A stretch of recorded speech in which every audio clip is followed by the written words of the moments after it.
ये girlfriend boyfriend ना एक ठो ट्रेंड चल गया, अजब हाल है भाई साहब। एक बात हम आपसे कहना चाहते हैं, मेरे पैसे से अगर आप मोबाइल खरीद लीजिएगा तो अल्टीमेटली इकोनॉमिक्स के हिसाब से उस मोबाइल पर अधिकार किसका होगा? मेरा होगा, क्योंकि पैसा मेरा है।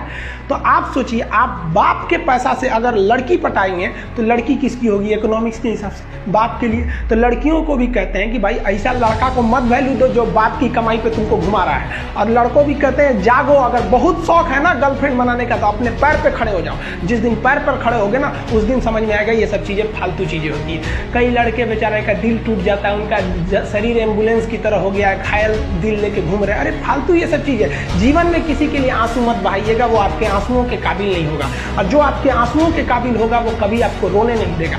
दिल टूट गया, गोली मारो यार, प्यार 24 कैरेट का था आपका, उसी की औकात नहीं थी जो खरीद सके। जिंदगी में कामयाब होने के लिए याद रखिएगा, ये मायने नहीं रखता है कि आपने कितना किया, मायने ये रखता है कि आप कितना कर सकते थे।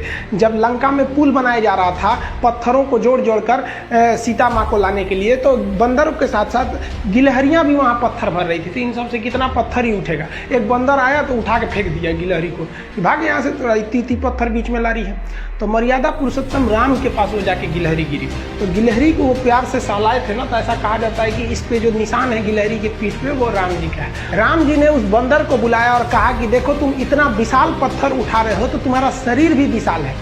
ये गिलहरी इतना बड़ा पत्थर उठा रही है जितना इसकी क्षमता है। तो आप अगर कामयाब होना चाहते हैं तो आप ये मत सोचिए कि आप हमने आज 8 घंटे पढ़ लिए या 8 घंटा हम मेहनत किए। आप ये सोचिए कि आप कितना कर सकते थे। और देखिए, जो सपने देखते हैं उनके लिए तो पूरी रात छोटी पड़ जाती है, और सपने पूरे करने वाले के लिए पूरा दिन छोटा पड़ जाता है। अगर आपके अंदर जिम्मेदारी है ना, तो आप यकीन मानिए आप चैन से सो नहीं पाएंगे। जिम्मेदारी ऐसी चीज होती है जो रातों की नींद छीन लेती है। रात में जगने वाला हर लड़का आशिक नहीं होता। पैसा और समय में तालमेल बिठाना बहुत जरूरी होता है। पैसा कहता है कि तू कुछ करेगा तो हम आएंगे, जबकि लोग गलती करते हैं। लोग कहते हैं कि पैसा आएगा तब हम कुछ करेंगे, ऐसा नहीं है। पैसा कहता है कि तू मुझे आज बचा ले, मैं कल तुझे बचा लूंगा।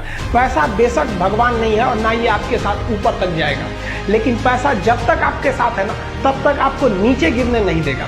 देखिए, पैसा जीवन में बहुत कुछ है, बहुत कुछ, लेकिन पैसा सब कुछ नहीं है। इंसानियत मायने रखनी चाहिए। समय के साथ आप कभी खिलवाड़ मत कीजिएगा। दुख की बात यह है कि समय बहुत कम है, लेकिन सुख की बात यह है कि अभी भी समय है। लेकिन समय के पास इतना समय नहीं है कि आपको दोबारा समय देगा।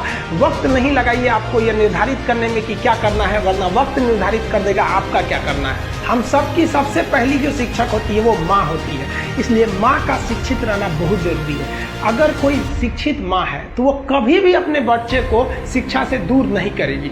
मेरा ये हरगिज़ कहना नहीं है कि जिसकी माँ अशिक्षित है उसका बेटा पढ़ा लिखा नहीं होगा। मेरी माँ आज भी अनपढ़ है, आज भी उससे 1 रोटी मांगते हैं ना तो वो 2 रोटी दे देती है।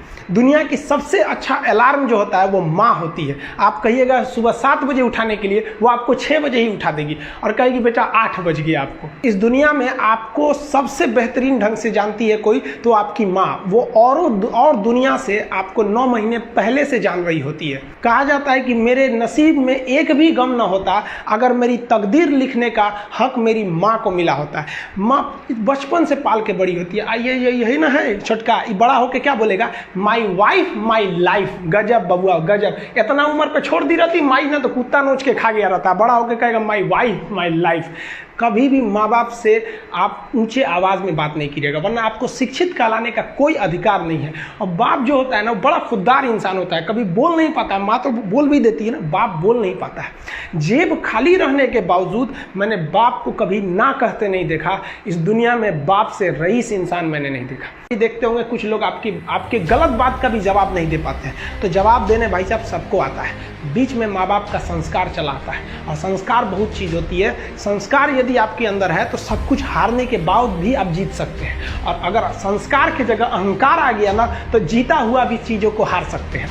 कमज़ोर व्यक्ति ही दूसरे काम का बदला लेता है, लेकिन जो ताकतवर होता है वो माफ़ कर देता है। लेकिन जो बुद्धिमान व्यक्ति होता है वो इग्नोर कर देता है, नज़रअंदाज कर देता है और बच के निकल जाता है। क्योंकि अगर कोई व्यक्ति आपको पहली बार धोखा दिया तो इसमें उस व्यक्ति का गलती है, लेकिन वही व्यक्ति अगर दोबारा धोखा दिया तो इसमें आपकी गलती है। सबसे समझदार होके चलिए और मिजाज में कुछ सख्ती भी रखिए। लोग पी जाते अगर समंदर खारा नहीं होता तो थोड़ा सा शक्ति भी बना के रखना चाहिए। इस दुनिया के कुछ दस्तूर हैं, आप किसी के लिए कितनी भी भलाई कर दे वो याद नहीं रखेगा, ये दुनिया का दस्तूर है। और आपकी गलती को कोई भूलेगा भी नहीं, इसे आप बुरा नहीं मानिए, ये दुनिया का दस्तूर है, इसे आप चेंज नहीं कर सकते। जैसे सूरज पूरब से निकलता है वैसे ही ये चीजें होंगी।